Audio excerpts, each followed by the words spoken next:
Stuck with a clogged printer queue? Here's a quick guide on how to clear the printer queue in Windows 11.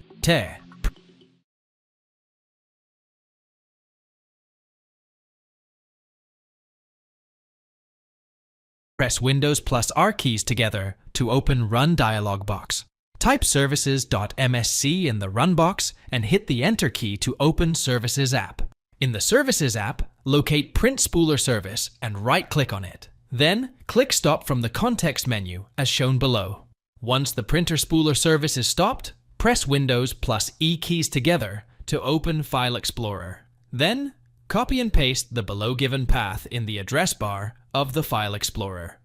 Siege Windows South System 32 spoolie printers. If you get a warning window saying you don't currently have permission to access this folder, then click Continue button to proceed and get permission permanently.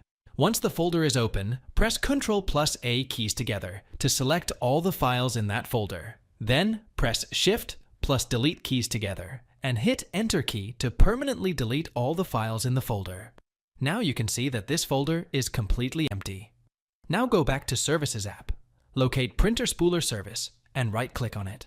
Then, click Start from the context menu to start this service. Close both File Explorer and Services app. Thanks for watching. If it helps, make sure to hit like and subscribe.